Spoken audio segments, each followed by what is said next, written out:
as it brings silence. With its first season, Castlevania made bold promises of battle, blood, and darkness. This Netflix series went out of its way to be animation explicitly not for kids, with the show creators citing anime like Ninja Scroll and Vampire Hunter D as their primary inspiration. Its promise of violence was delivered in spades, but as the show went on, it also featured lots of scenes like this. Can you read it? Not without that book. It's based on Adamic. I recognize the roots. Now, that book there claimed to be written in a language called High Remembrance, which I've heard of. This one has the Adamical roots and some of the structure of High Remembrance, I think. Give. I haven't heard of Adamic. Take a look. It quickly became clear that the show's trademark brutality would serve to punctuate the real meat of the show. Slow moments contemplating the overreach of ambition, the politics of running a war, the legacy of one's family, and the nature of freedom. These themes were present from the beginning, but Season 4 made some of them the explicit focus. Trevor talks about a need to react and have agency. Isaac teaches his night creatures to contemplate a life outside of slaughter, and Marana and Striga dwell on the entrapment of war. Please join my exploration on how nearly every character in this series embodies the themes of agency and freedom, and learn how everyone in Castlevania is a slave, a prisoner, or an addict. Major spoilers ahead. Vampires are thirsty, Lenore. It's what defines you. Dracula is, inarguably, the prime mover of the show.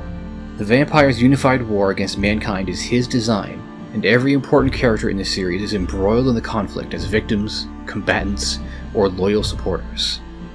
Despite all this, Dracula actually has very little agency in the show. Yes, he gathered together all the vampires and the two human Forge Masters, and yes, the war is his plan. But all he had done was not because of a grand philosophy or scheme. Dracula acts out of compulsion. The death of his wife enraged him so much that he declared war on the human species, and that rage has been the motivation of all his actions. In the past, Dracula had promised Hector a humane culling to the human race. Oh, yes. I can promise a merciful end to the human plague, Hector. But the Dracula we meet in the present day is one blinded by misanthropy. He has no plan for the continued survival of his own species. He wants the human race to end, and he wants to end. He's gonna kill all the humans and leave us without any livestock. We're all gonna starve to death. Rage and sorrow have left him starved and out of control of his own machinery of war. But even before Lisa entered his life, he was already a monster. Dracula, like all vampires, is a bloodthirsty predator. Blood sustains them, yes, but vampires, by their very nature, revel in gore and violence. It is a compulsion for them, an addiction. It is violence for the sake of violence. Despite their power and their everlasting life, vampires as a species are slaves to their thirst and their primal needs. I'm nothing but ambition. I'm a queen. This world belongs to me, because the likes of you never knew what to do with it. Even as one of the most powerful, ambitious, and conniving vampires, Carmilla is, at her core, no different from the others. In the past, Carmilla was essentially a prisoner to her vampire master. This colored the rest of her long life. After earning her freedom, she makes her goal to rob the world from the grip of patriarchy obvious. Because I take things away from stupid, evil old men. It's what I do. I've always done it. They deserve to lose everything, and I deserve to have all their stuff. From here to Brayla. That land and those villages and towns belong to old men. All of them. And I'm going to take them. Her ambitions are grander and more involved than even Dracula's were, but in the end, she is as enslaved by rage as he was. All she does is motivated by the need for power, control, and revenge against the world that wronged her. Carmilla is a truly toxic individual, whose thirst traps others with her. Her loyal cohorts, Marana and Striga, find themselves locked in what looks to be an eternal war, in which they rapidly lose investment. We'd never stop, would we? Victory condition is just fighting and holding the whole insane structure of her empire together until I die of old age. Those two are less ruled by the bloodthirst that characterizes the vampire race. They have something else, but the architecture of war keeps them prisoners regardless. Humans are not immune to the rule of compulsion, of course. Look at the nameless judge of Lindenfeld. He preys on children, but he does so with a sense of shame and panic. He can't help himself. He doesn't revel in it like vampires do, but he cannot stop either. And we are all, in the end, slaves to our family's wishes. Alucard spends most of the series as an almost purely reactionary character. Awakened by Trevor and Sypha, he is dragged along their quest to the Belmont family archives. Sypha brings his father's castle directly to him. He finds and kills Dracula, but after that he essentially resigns himself to isolation. Alucard is a self-imposed prisoner, trapped by sorrow and trapped by the past. He spends a whole season cooped up in the combined Belmont estate and Dracula castle. Much like him, this location is a strange hybrid between the human world and the vampire world, a fusion of the knowledge of his father's people and his mother's people. Up here, your father's collected knowledge. Down there, the collected knowledge of your mother's people. As above, so below. Trevor had attempted to reframe his acquisition of this cursed land as a blessing. Be its last defender. My childhood home and your childhood home. Protect it. Make something out of it. Something better than a pile of ruins and a symbol of terror. However, it's immediately clear that he is cursed by the location. As far as he's concerned, he is trapped inside the corpse of his dead parents, a forbidden rebus. Alucard does not have to be trapped here, alone, but he chooses to be. He doesn't reach out to invite people into his castle or his life. Sumi and Taka come to him and make him reach out, but they too are trapped by the past. Trauma and paranoia have made slaves of the both of them. They can't help but mistrust and betray Alucard, and after their death, Alucard can't help but retreat further into the shadow of his castle. Only in Season 4, when he receives a letter asking for help, does he escape his emotional prison and exercise true agency. It was a plea for help he could have easily ignored, but he chooses to help, and chooses to take another risk of being around people. Alucard and those two vampire hunters are not the only ones kept on a short leash by the trauma of the past. Consider Zemfir, a woman so absolutely broken by the trauma of seeing her city ravaged by the night creatures, that she sacrifices her town's well-being for the sake of a delusion that her dead royalty may come back to life. You're insane! Of course I'm insane! The fuck? What now?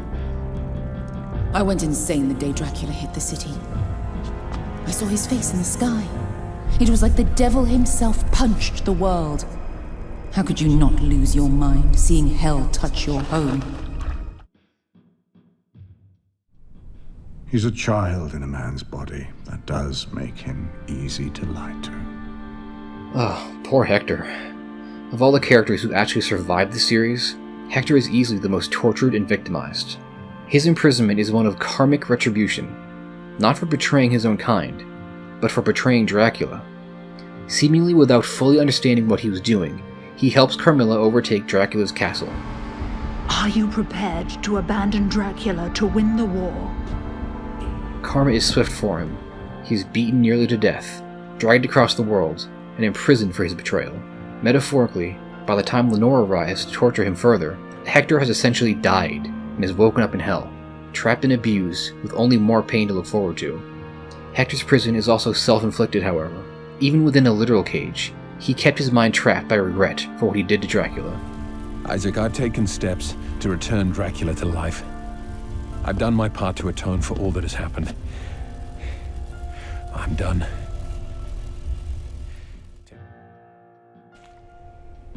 No such thing as love in this world. Isaac's arc in this show is the most involved and is the most emblematic of the core themes of the series. Like Carmilla and the Vampire Hunters, he was a slave before the story began. And like Carmilla, he earned his freedom through violence. And despite being a free man, early on he talks of how he uses self-flagellation as a sign of choosing his own actions, which implies he does not truly think of himself as free. Choosing my own actions and inuring myself to a world of horrors. He seems to have lived a life of isolation before signing on to Dracula's plan, a plan to which he consigned himself as wholeheartedly as Hector did. Only after being forcefully ejected from the castle did Isaac truly begin to grow and find his own way. He had one major prison to escape from. he was not truly a slave to anyone but himself and his own misanthropy. Like Dracula, Isaac firmly believed that there was no good inherent to mankind, and that there was no love in the world. A world without love and goodness is a world without hope, so believing there's no love in the world creates no motivation to improve or create good things. But once Isaac was forced to deal with society not guarded by the heartless pretense of war, he was forced to come face to face with the potential goodness in people. The human race is poisonous and corrupt and should be wiped off the world. And yet yesterday, a man gave you a gift and made a joke. But all you really remember is the Port Authority trying to run you and your beasties out of town. Do you deny our species is cruel, Captain? No. I've been cruel. It's a cruel world. Maybe we do all deserve to die, but maybe we could be better too. If you kill us all, you end human cruelty, yes, but you end human kindness too. No more jokes, no more gifts, no more surprises. Why would a man with all your fantastic knowledge not use it to teach people how to be kind? Once Isaac seizes the town from a power-hungry wizard, he realizes what hope there can be in the world. He realizes the worth of creating and rebuilding, and starts to understand redemption. Deep inside him, the words of religion had been there all along. One day, hell will be emptied and its doors will rattle in the wind. What?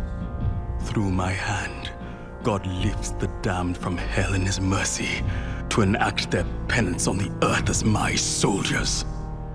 Isaac, born a slave and self-imprisoned for years by a nihilistic worldview, finds true agency in life by freeing his mind, opening himself to the possibility of goodness in the world.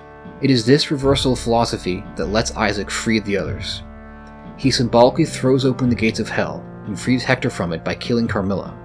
In doing so, he also liberates Marana and Striga, who are now free to pursue life however they see fit, away from Carmilla's all-consuming rage. Listen, we need to stop reacting and start acting.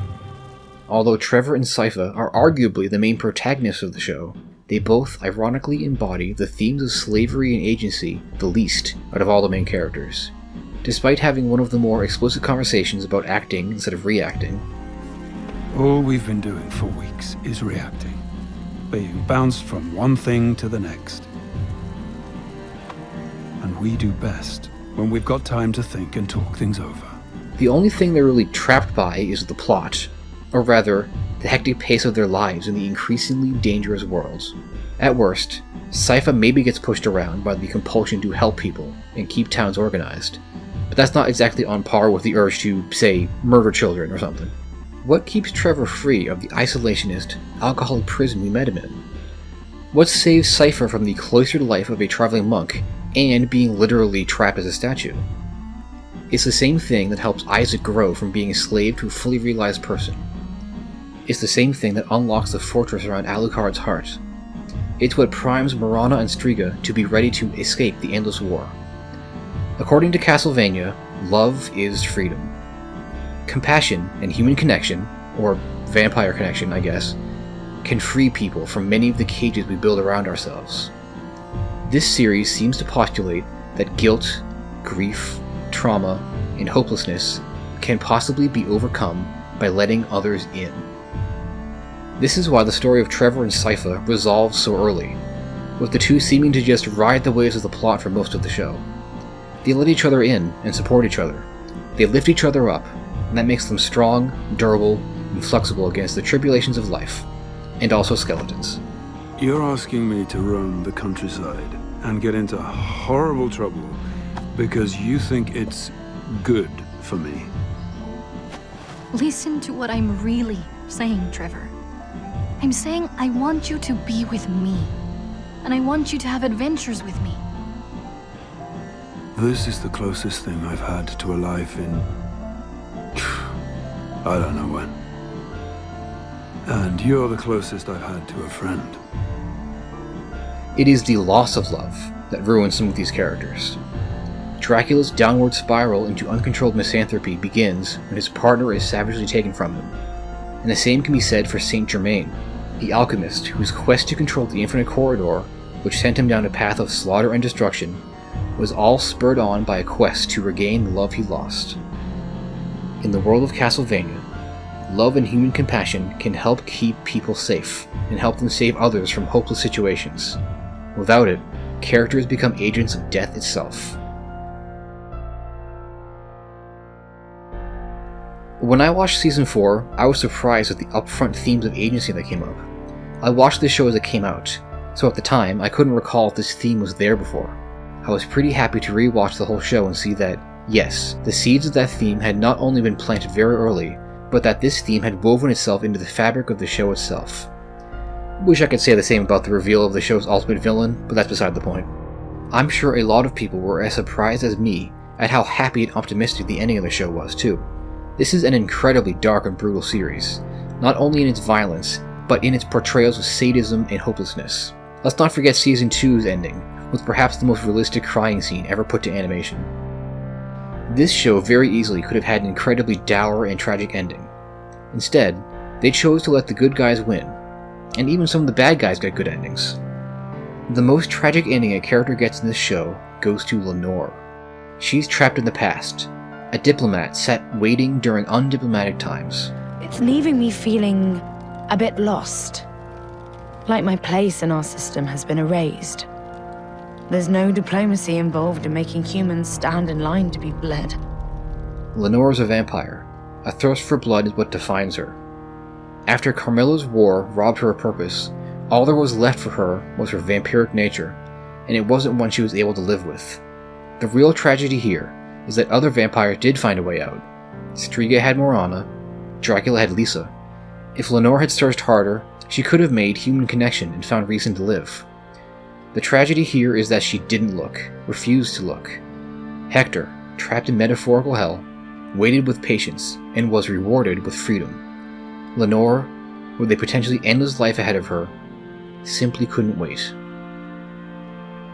In adapting a video game series about darkness, horror, and death, it seems the creators of the Castlevania animated series also chose to tell a message about love, hope, and human connection. Perhaps they mean to say that as the world becomes a darker place, our connection to others becomes more important than ever. I hope this helps you all to find further appreciation for this wonderful series.